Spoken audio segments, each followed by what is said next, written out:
నమస్కారం. నా పేరు వినయ్ కుమార్. దూరదర్శన్ వార్తలకు స్వాగతం. ముఖ్యాంశాలు చూసే ముందు కరోనా నిబంధనలు చూద్దాం. కరోనా నియంత్రించేందుకు ప్రతి ఒక్కరూ మాస్కును తప్పనిసరిగా ధరించాలి. ముక్కు నోరు కప్పి ఉంచేలా సరైన పద్ధతిలో మాస్కును ధరించాలి. తరచూ చేతులను శుభ్రం చేసుకోవాలి. వ్యక్తిగత పరిశుభ్రతను పాటిస్తూ సురక్షిత దూరాన్ని తప్పక పాటించాలి. అర్హులందరూ వ్యాక్సిన్ వేయించుకోవాలి. నిబంధనలు పాటిద్దాం, కరోనాను జయిద్దాం. ఇప్పుడు ముఖ్యాంశాలు చూద్దాం.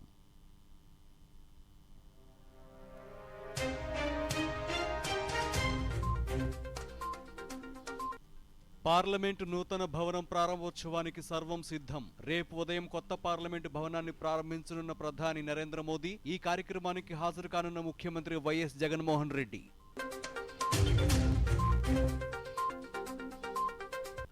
వికసిత భారత్ 2047 టీమిండియా పాత్ర ఇతివృత్తంతో నీతి ఆయోగ్ సమావేశం. హాజరైన ప్రధానమంత్రి నరేంద్ర మోదీ, రాష్ట్ర ముఖ్యమంత్రి వైఎస్ జగన్మోహన్ రెడ్డి ఆరోగ్యం, నైపుణ్యాభివృద్ధి, మహిళా సాధికారతో సహా 8 అంశాలపై చర్చించిన ప్రధానమంత్రి.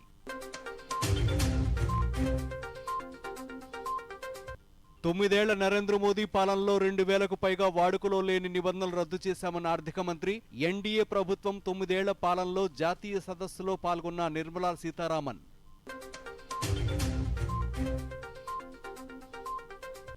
రాష్ట్రంలో ఆర్థిక సంక్షోభం లేదని పార్లమెంట్లో కేంద్రం ప్రకటించిందన్న రాష్ట్ర ఉప ముఖ్యమంత్రి. ప్రతిపక్షాలు చెప్పేవన్నీ అసత్యాలేనన్న కొట్టు సత్యనారాయణ.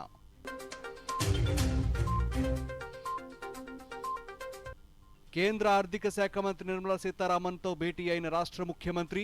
రాష్ట్రానికి అన్ని విధాలా సాయం అందించాలని విజ్ఞప్తి చేసిన వైఎస్ జగన్మోహన్ రెడ్డి. రాష్ట్రానికి మంచి రోజులు రావాలంటే తెలుగుదేశం అధికారంలోకి రావాలి. రాజమహేంద్రవరం మహానాడులో పేర్కొన్న చంద్రబాబు.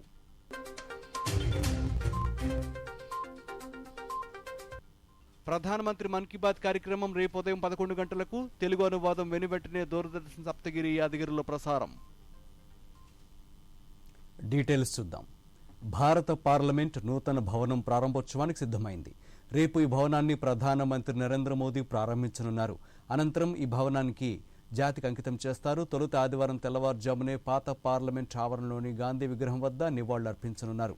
ఈ కార్యక్రమంలో ప్రధానమంత్రితో పాటు Lok Sabha speaker Om Birla, Rajya Sabha deputy chairman Harivansh సహా పలువురు సీనియర్ మంత్రులు పాల్గొనున్నారు. అనంతరం వీరంతా నూతన పార్లమెంటులోని లోక్సభ, రాజ్యసభ ఛాంబర్లను సందర్శిస్తారు. లోక్సభ స్పీకర్ కుర్చీ కుడి పక్కన పెట్టే సెంగోల్ రాజదండాన్ని ప్రతిష్ఠిస్తారు. ఈ కార్యక్రమానికి తమిళనాడు నుంచి వచ్చిన పూజారులతో పాటు సెంగోల్ రూపకర్తలు హాజరు కానున్నారు. తరువాత నూతన పార్లమెంటు ఆవరణలోనూ పూజలు చేయనున్నారు. ఈ కార్యక్రమం ముగిసిన అనంతరం మధ్యాహ్నం సమయంలో జాతీయ గీతాలాపనతో 2వ దశ ప్రారంభ వేడుకలు మొదలు కానున్నాయి.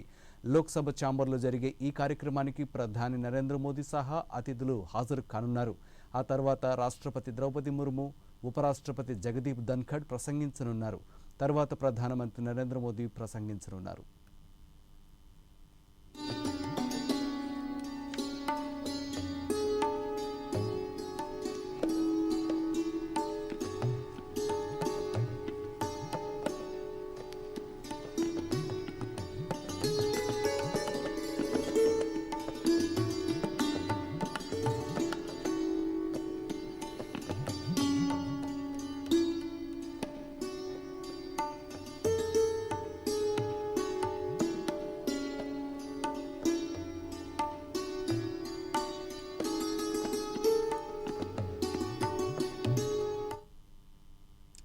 దేశ రాజధాని ఢిల్లీలో నిర్మించిన నూతన పార్లమెంటు భవనం ప్రతి భారతీయునికి గర్వకారణమని ప్రధానమంత్రి నరేంద్ర మోదీ పేర్కొన్నారు.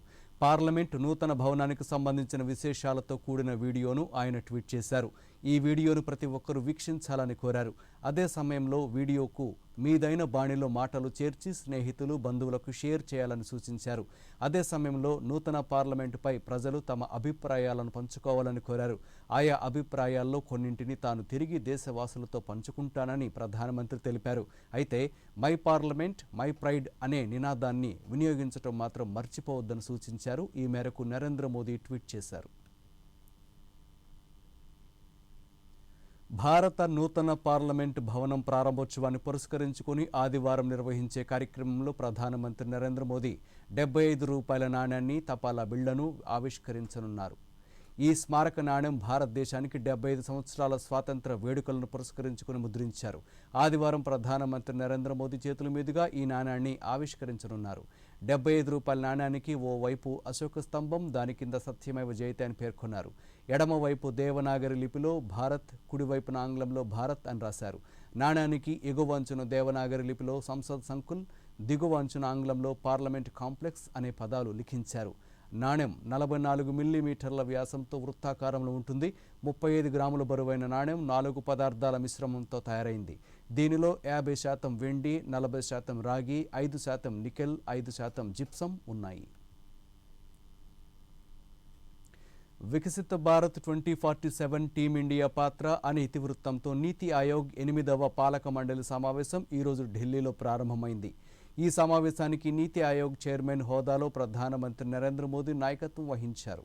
న్యూఢిల్లీలోని ప్రగతి మైదాన్లోని కన్వెన్షన్ సెంటర్లో జరిగిన ఈ సమావేశంలో ప్రధాని ఆరోగ్యం, నైపుణ్యాభివృద్ధి, మహిళా సాధికారత, మౌలిక సదుపాయాల అభివృద్ధి వంటి కీలకమైన రంగాలపై చర్చించారు. వికసిత భారత్ 2047 ఎంఎస్ఎంఈల ప్రాధాన్యం, మౌలిక సదుపాయాలు, పెట్టుబడులు, అనుసరణలు తగ్గించటం, మహిళా సాధికారత వంటి 8 ప్రధాన అంశాలపై ఆయన ప్రత్యేకంగా దృష్టి పెట్టారు. అదేవిధంగా ఆరోగ్యం, పోషకాహారం, నైపుణ్యాభివృద్ధి, ప్రాంతాభివృద్ధి తదితర అంశాలకు ప్రాధాన్యత ఇస్తున్నట్లు నీతి ఆయోగ్ పేర్కొంది. ఈ సమావేశంలో అన్ని రాష్ట్రాలు, కేంద్రపాలిత ప్రాంతాల ముఖ్యమంత్రులు, లెఫ్టినెంట్ గవర్నర్లు, కేంద్ర మంత్రులు, ఎక్స్ అఫిషియో సభ్యులు, నీతి ఆయోగ్ వైస్ చైర్మన్ సభ్యులు పాల్గొన్నారు. రాష్ట్ర ముఖ్యమంత్రి వైఎస్ జగన్మోహన్ రెడ్డి, ఇతర అధికారులు నీతి ఆయోగ్ సమావేశంలో పాల్గొన్నారు. 9 ఏళ్ల నరేంద్ర మోదీ పాలనలో సేవ, గరీబ్ కళ్యాణ్ యోజన కీలక పాత్ర పోషించాయని, దేశ ప్రజల సంక్షేమం, అభివృద్ధి కోసం ఆత్మసమర్పణతో పనిచేశామని కేంద్ర ఆర్థిక శాఖ మంత్రి నిర్మలా సీతారామన్ అన్నారు. ప్రధాని నాయకత్వంలో దేశం త్వరితగతిన అభివృద్ధి చెందిందన్నారు. మహిళా సైనికాధికారులకు ప్రాధాన్యత ఇవ్వడం జరిగిందన్నారు. ఉపాధి అవకాశాలు మెరుగుపడ్డాయన్నారు. దేశంలో జరిగిన అభివృద్ధిని గత ప్రభుత్వంతో పోల్చి చూడాలన్నారు.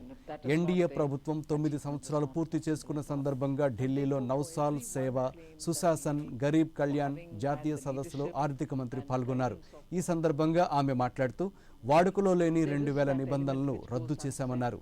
రష్యా, ఉక్రెయిన్ దేశాల మధ్య యుద్ధం జరుగుతున్న సమయంలో భారతీయులను క్షేమంగా దేశానికి తీసుకురావడం వంటి అసాధారణ నిర్ణయాలు ప్రభుత్వంపై ప్రజలకు విశ్వాసాన్ని కలిగించాయన్నారు. మోదీ నాయకత్వ లక్షణాలకు అద్దం పడుతోంది అన్నారు. Many of these wonderful qualities became diluted, they evaporated, and for us there were no such imagery of people who stood out for certain qualities of achievement. Those governing have changed their mindset. People who voted for such a government see the change in mindset even among our friends and families. Mindset change comes when the government trusts people and when people trust the government in turn. Prime Minister Modi, he'll never do anything wrong. He'll never do anything against the country. He'll always be energetic enough to serve the country. When I said Seva above, that's the point. So if you compare it with the earlier government, you'll know we had no hope. We thought corruption is the only thing in this country will be known for. People left doing business in this country saying, I can't anymore give money to run my business. That it is possible to have a government which will be responsive, which will relate to the people, which will do things for people's good. And that's what is Prime Minister Modi's leadership. కేంద్రంలో Bharatiya Janata party నేతృత్వంలోని NDA ప్రభుత్వం ఈ రోజుతో 9 సంవత్సరాలు పాలన పూర్తి చేసుకుంది. 2014లో ఇదే రోజున రాష్ట్రపతి భవన్లో ప్రధాని నరేంద్ర మోదీ ప్రమాణ స్వీకారం చేశారు. 2019లో మళ్లీ అధికారంలోకి వచ్చిన బీజేపీ నేతృత్వంలోని ప్రభుత్వానికి ఇది రెండోసారి. ఈ నేపథ్యంలో 9 ఏళ్లలో సాధించిన విజయాలను ప్రజలకు వివరించాలని ఆ పార్టీ నిర్ణయించింది. ఈ సందర్భంగా ఢిల్లీలో నౌసాల్ సేవ, సుశాసన్, గరీబ్ కళ్యాణ్ జాతీయ సదస్సును ఏర్పాటు చేశారు. సదస్సులో పాల్గొన్న కేంద్ర క్రీడా శాఖ మంత్రి అనురాగ్ సింగ్ ఠాకూర్ మాట్లాడుతూ గత 9 ఏళ్లలో ప్రజల జీవనాన్ని సులభతరం చేసే అభివృద్ధి, సంక్షేమ పథకాలు ప్రవేశపెట్టామన్నారు. దేశ ప్రజలకు 3,50,00,000 పక్కా ఇళ్లు మంజూరు చేశామన్నారు. గత ప్రభుత్వంలో అవినీతి విపరీతంగా ఉండేదని, ఇప్పుడు పారదర్శకత, జవాబుదారీతనం పాలనలో అంతర్భాగంగా మారాయన్నారు. ఈ ప్రయత్నాల వల్ల దేశం ప్రపంచంలోనే 5వ అతిపెద్ద ఆర్థిక వ్యవస్థగా అవతరించిందన్నారు. ప్రధానమంత్రి నరేంద్ర మోదీ దార్శనికతతో కూడిన నాయకత్వం ప్రపంచ వేదికపై దేశ ప్రతిష్టను పెంచిందన్నారు. ఈ సదస్సులో కేంద్ర ఆర్థిక శాఖ మంత్రి నిర్మలా సీతారామన్, కేంద్ర మంత్రి అశ్విని వైష్ణవ్, పశుసంవర్ధక శాఖ సహాయ మంత్రి ఎల్ మురుగన్ పాల్గొన్నారు. सुशासन होना चाहिए और कहीं ना कहीं टेक्नोलॉजी का उपयोग करके ट्रांसपेरेंसी, अकाउंटेबिलिटी अपने सिस्टम का हिस्सा बनाकर आज हमने वो करके दिखाया है. लास्ट माइल डिलीवरी सुनिश्चित करके दिखाई और उसके परिणाम ही ये कहते हैं कि लोगों का जीवन आसान हुआ है. मित्रों, ये केवल आंकड़े नहीं. जब आप गरीबों के बीच में जाएंगे, किसी गांव में जाएंगे या दिल्ली के किसी क्षेत्र में, इसी देश की राजधानी में दिल्ली जल बोर्ड के द्वारा टैंकरों से पानी अभी भी पिछले साल तक दिया जाता था. रमेश बिदुड़ी जी कहते हैं आज भी दिल्ली की सरकार कई जगह टैंकरों से ही पानी दे रही है. लेकिन सोचिए, अभी मैं पीछे लेह लद्दाख होकर आया, 17,000 फीट की हाइट पर भी मोदी जी की सरकार ने नल से जल देने का काम वहां तक भी पूरा कर दिया है.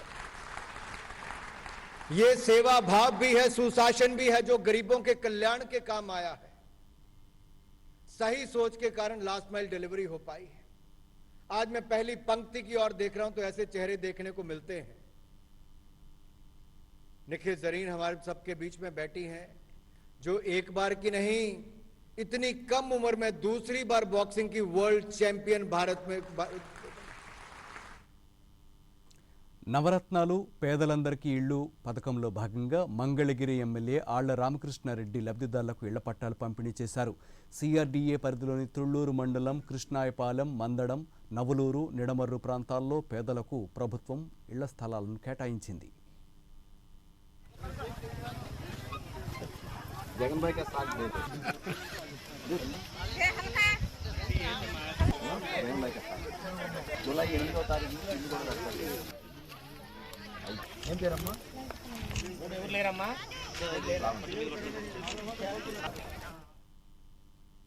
నెల్లూరు జిల్లా కలెక్టరేట్ కార్యాలయంలో జిల్లా కలెక్టర్ ఎం హరినారాయణన్ గడప గడపకు మన ప్రభుత్వం కార్యక్రమంపై అధికారులతో సమీక్ష నిర్వహించారు. ఈ కార్యక్రమంలో భాగంగా ప్రజాప్రతినిధులు, అధికారులు గ్రామాల్లో తిరుగుతున్న సమయంలో ప్రజల అవసరాలు తెలుసుకుని వాటి అమలుకు కృషి చేయాలన్నారు.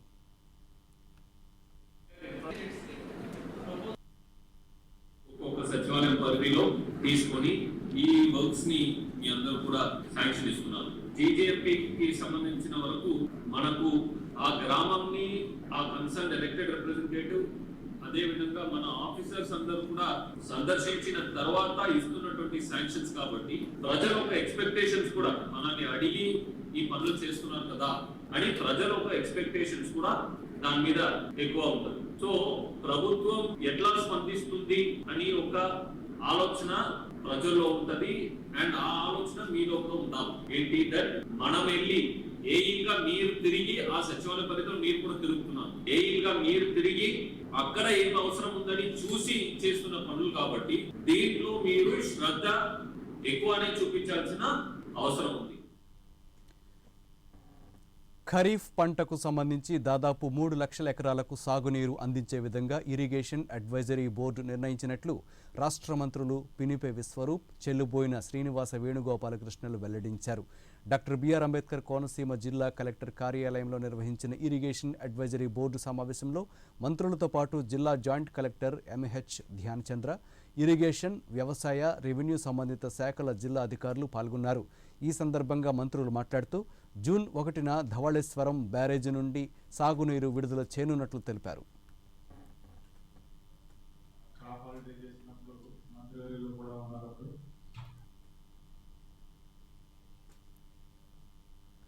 రాష్ట్రం అప్పుల్లో కూరుకుపోయిందని ప్రతిపక్షాలు అసత్యాలు ప్రచారం చేస్తున్నాయని, రాష్ట్రంలో ఎటువంటి ఆర్థిక సంక్షోభం లేదని పార్లమెంట్లో కేంద్రమే ప్రకటించిందని రాష్ట్ర ఉప ముఖ్యమంత్రి కొట్టు సత్యనారాయణ తెలిపారు.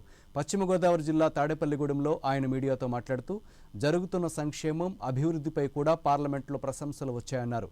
గతంలో 5% కాపులకు రిజర్వేషన్ ఇస్తున్నామని మోసం చేసిన తెలుగుదేశం మరోసారి మోసం చేసేందుకు అసత్యాలను ప్రచారం చేస్తోంది అన్నారు. న్యాయం జరిపేది ఒక్క జగన్మోహన్ రెడ్డి గారు మాత్రమే. చంద్రబాబు నాయుడు జనాల్ని మాయ చేసి మభ్యపెట్టి మరోసారి మోసం చేయడానికి ప్రయత్నం చేస్తున్నాడు. ఆ మాయలో పడొద్దని సఖపురుషుడంటూ ఎన్టీ రామారావు గారికి వెన్నుపడి పొడిచిన వ్యక్తే ఇవాళ ఆయన పేరు మీద మహానాడు చేయటం అన్నది చాలా దుర్మార్గమైన చర్య.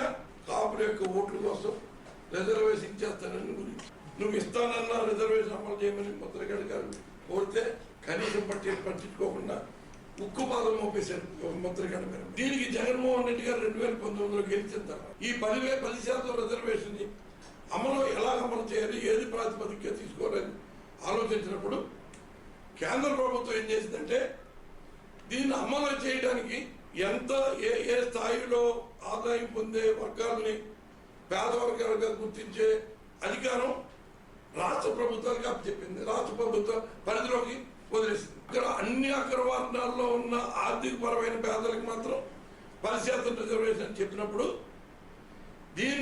దీంట్లోనే ముఖ్యమంత్రి గారి విజ్ఞత కనపడతాం. ఈ రాష్ట్రంలో అత్యధిక శాతం ఉన్న కాపు సామాజిక వర్గం ఈ కాపులకి ఇంత రిజర్వేషన్. తెలుగుదేశం పార్టీ మహానాడు పేరుతో మోలీనాడు నిర్వహిస్తుందని రాష్ట్ర బీసీ సంక్షేమ శాఖ మంత్రి చెల్లుబోయిన శ్రీనివాస వేణుగోపాలకృష్ణ అన్నారు. అంబేద్కర్ కోనసీమ జిల్లా అమలాపురంలో ఆయన మీడియాతో మాట్లాడుతూ చంద్రబాబు మహానాడులో బీసీలను మోసం చేసే విధంగా తీర్మానాలు చేస్తూ మళ్లీ డ్రామాలకు తెరతీస్తున్నారు అన్నారు.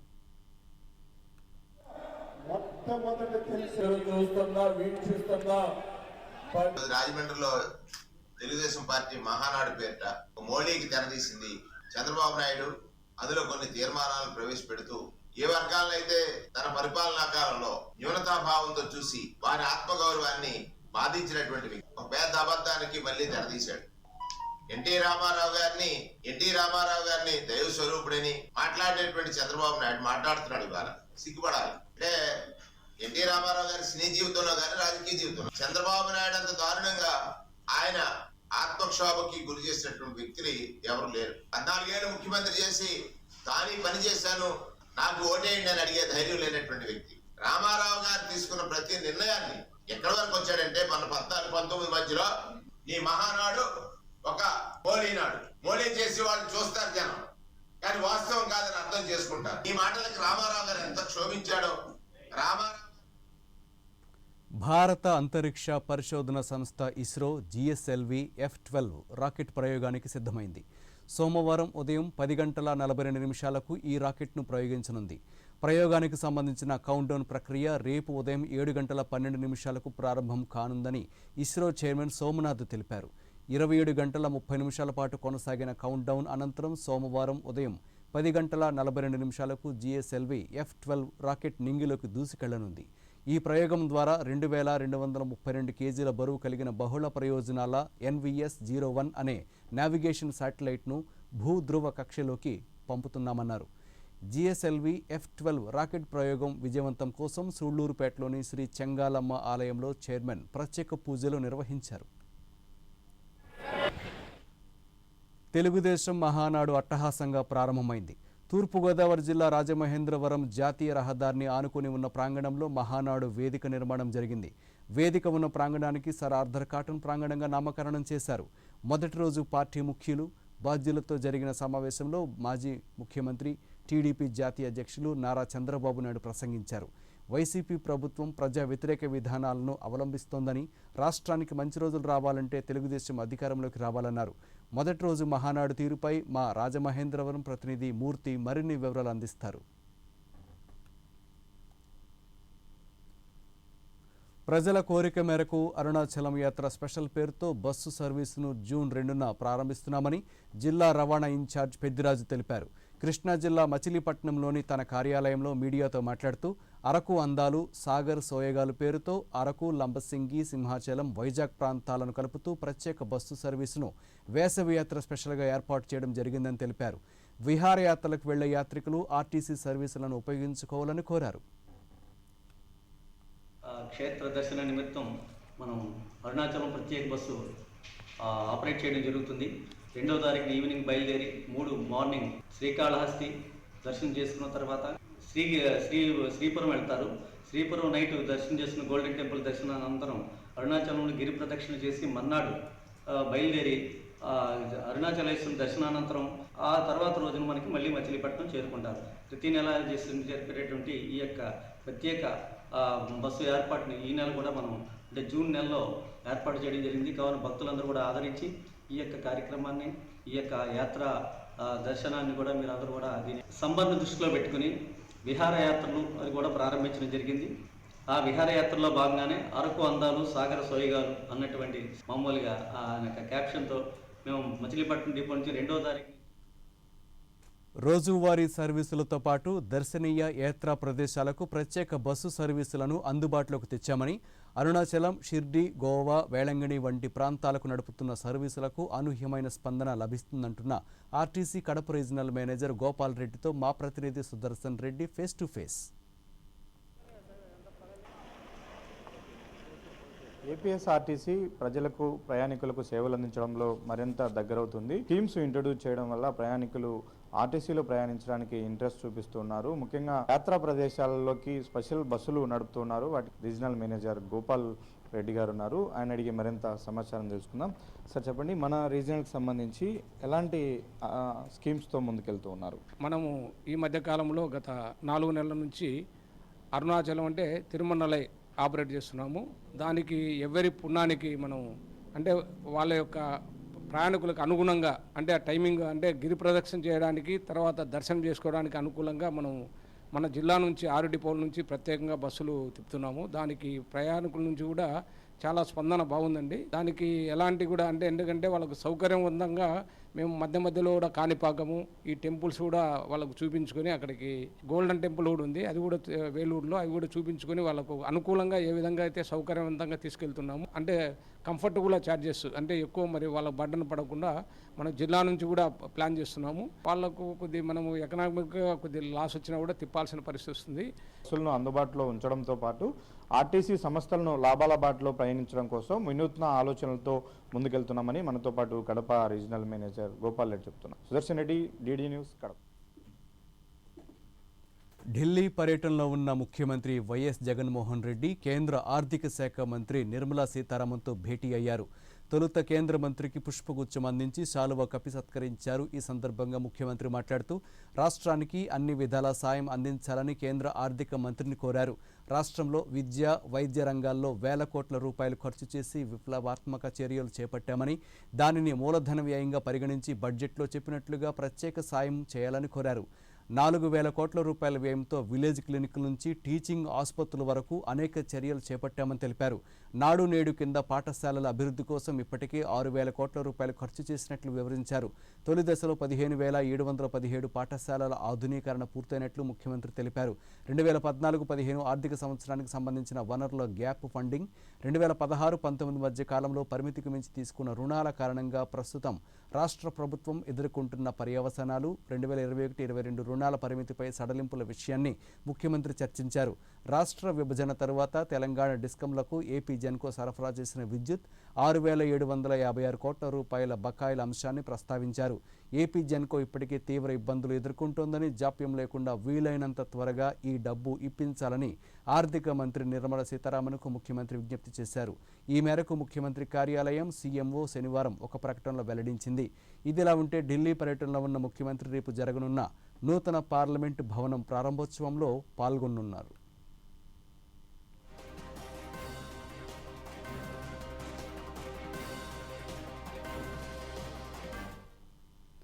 ఆదివారం ఢిల్లీలో జరగనున్న పార్లమెంటు నూతన భవనం ప్రారంభోత్సవానికి అన్ని ప్రతిపక్ష పార్టీలు తప్పకుండా రావాలని భారత రక్షణ శాఖ మంత్రి రాజ్నాథ్ సింగ్ విజ్ఞప్తి చేశారు.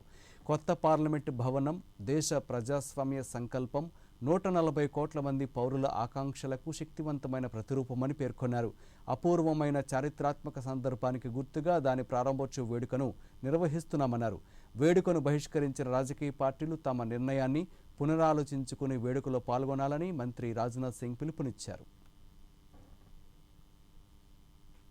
భారత్ పార్లమెంటు కొత్త భవనాన్ని ప్రధానమంత్రి నరేంద్ర మోదీకి బదులుగా రాష్ట్రపతి ద్రౌపది ముర్ముతో ప్రారంభింపచేసేలా లోక్సభ సెక్రటేరియట్కు ఆదేశాలు ఇవ్వాలని కోరుతూ దాఖలైన బిల్లుపై విచారణ చేపట్టేందుకు సుప్రీంకోర్టు నిరాకరించింది. సుప్రీంకోర్టు న్యాయవాది జయా సుఖిన్ దాఖలు చేసిన ఈ వ్యాజ్యాన్ని justice JK Maheshwari, justice PS నరసింహతో కూడిన ధర్మాసనం శుక్రవారం పరిశీలించింది. ఈ వ్యాజ్యాన్ని దాఖలు చేయడం వెనుక ఉద్దేశం కోర్టుకు తెలుసని, రాజ్యాంగంలోని ఆర్టికల్ 32 కింద దీన్ని విచారించేందుకు నిరాకరిస్తున్నట్లు ధర్మాసనం ప్రకటించింది. కోర్టు ఖర్చులు వసూలు చేయనందుకు పిటిషనర్ సంతోషించాలని వ్యాఖ్యానించింది. ఈ క్రమంలో తాను వ్యాజ్యాన్ని ఉపసంహరించుకుంటానని పిటిషనర్ కోరగా ధర్మాసనం అంగీకరించింది.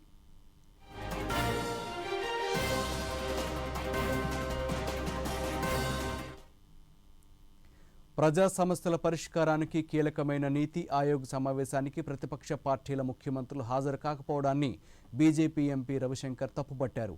ఢిల్లీలో ఆయన మీడియాతో మాట్లాడుతూ ఇది దేశ ప్రధాని, రాష్ట్రాల ముఖ్యమంత్రులు కలిసి పాల్గొనే సమావేశమని, ఇందులో ఎన్నో ప్రజా సమస్యల మీద చర్చ ఉంటుందన్నారు. దేశానికి ప్రజా సమస్యల పరిష్కారానికి అత్యంత కీలకమైన సమావేశానికి కొన్ని రాష్ట్రాల ముఖ్యమంత్రులు గైర్హాజరు కావడం దురదృష్టకరమన్నారు. ఈ చర్య ఆయా రాష్ట్ర ముఖ్యమంత్రులు వారి రాష్ట్ర ప్రజలని మోసం చేయడమేనని ఎంపీ అన్నారు. आठवीं मीटिंग है। इन तमाम विपक्षी पार्टियों का हमारे ऊपर आरोप क्या है कि हम संस्थाओं का सम्मान नहीं करते, जो लोकतंत्र के लिए जरूरी है। इनमें से कई पार्टियों ने पहले सीएजी का विरोध किया था, चुनाव आयोग का विरोध किया था, सीईसी का विरोध किया था, भारत की चुनाव प्रक्रिया का विरोध किया था। राहुल गांधी ने सुप्रीम कोर्ट की आलोचना की थी, बाद में माफी मांगना पड़ा था उनको। ఉత్తరాఖండ్లో జరుగుతున్న G20 సదస్సు నేటితో ముగిసింది. ఉత్తరాఖండ్లోని టెహ్రీ జిల్లాలో ఉన్న నరేంద్ర నగర్లో G20 సదస్సు మూడో రోజు శనివారం కూడా అవినీతి వ్యతిరేక కార్యవర్గం భేటీ అయింది. G20 దేశాలకు చెందిన 90 మంది ప్రతినిధులు ఈ సమావేశంలో పాల్గొన్నారు. అవినీతికి వ్యతిరేకంగా జరిగే పోరాటాన్ని అంతర్జాతీయ ప్రచారంగా తీసుకోవాల్సిన అవసరం ఉందని ప్రతినిధులు తెలిపారు. ఈ సమావేశంలో అంతర్జాతీయ అవినీతి నిరోధక యంత్రాంగం అనే అంశంపై ప్రతినిధులు చర్చించారు. G20కి చెందిన విదేశీ ప్రతినిధులకు ఉత్తరాఖండ్ సంస్కృతి, సంప్రదాయాలను పరిచయం చేసే పలు ప్రదర్శనలను ఏర్పాటు చేశారు.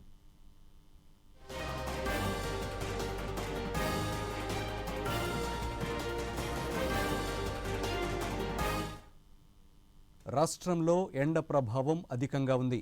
భానుడి ప్రతాపం ఓవైపు, మరోవైపు వడగాల్పులతో ప్రజలు ఉక్కిరిబిక్కిరవుతున్నారు. రాష్ట్రంలో వడగాల్పుల తీవ్రతపై ఏపీ విపత్తుల స్పందన సంస్థ ఎప్పటికప్పుడు తగు సూచనలు చేస్తోంది. ప్రతిరోజు ఏ ప్రాంతాల్లో వడగాల్పులు వీచే అవకాశం ఉందో ప్రజలకు తెలియజేస్తోంది. వడగాల్పుల పట్ల ప్రజలు జాగ్రత్తగా ఉండాలని సూచిస్తోంది. ఈరోజు 97 మండలాల్లో వడగాల్పులు వీచే అవకాశం ఉందని ఏపీ విపత్తుల స్పందన సంస్థ ప్రకటించింది. అదేవిధంగా ఆదివారం 47 మండలాల్లో వడగాల్పులు వీచే అవకాశం ఉందని పేర్కొంది. మిగిలిన చోట్ల కూడా ఎండ ప్రభావం చూపే అవకాశం ఉందని పేర్కొంది. ప్రజలు ఎండ తీవ్రత పట్ల అప్రమత్తంగా ఉండాలని, వృద్ధులు, గర్భిణులు, బాలింతలు తగిన జాగ్రత్తలు తీసుకోవాలని, ప్రయాణాల్లో ఉన్నవారు జాగ్రత్తగా ఉండాలని ఏపీ విపత్తుల స్పందన సంస్థ managing director doctor BR Ambedkar సూచించారు.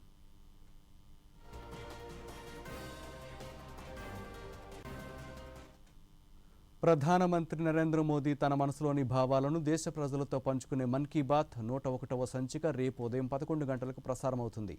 ఆకాశవాణి సమన్వయంతో దూరదర్శన్ ఛానళ్లు మన్ కీ బాత్ కార్యక్రమాన్ని ప్రసారం చేస్తాయి. ఈ కార్యక్రమ తెలుగు అనువాదం వెనువెంటనే దూరదర్శన్ సప్తగిరి, యాదగిరిలో ప్రసారమవుతుంది.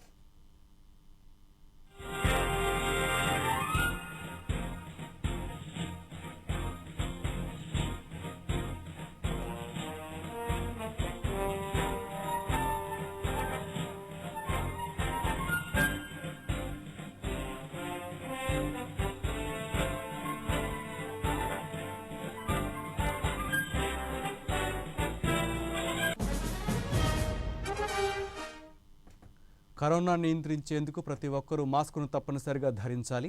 ముక్కు, నోరు కప్పి ఉంచేలా సరైన పద్ధతిలో మాస్కును ధరించాలి. తరచూ చేతులను శుభ్రం చేసుకోవాలి. వ్యక్తిగత పరిశుభ్రతను పాటిస్తూ సురక్షిత దూరాన్ని తప్పక పాటించాలి. అర్హులందరూ వ్యాక్సిన్ వేయించుకోవాలి. నిబంధనలు పాటిద్దాం, కరోనాను జయిద్దాం. ఈ వార్తలు ఇంతటితో సమాప్తం. నమస్కారం.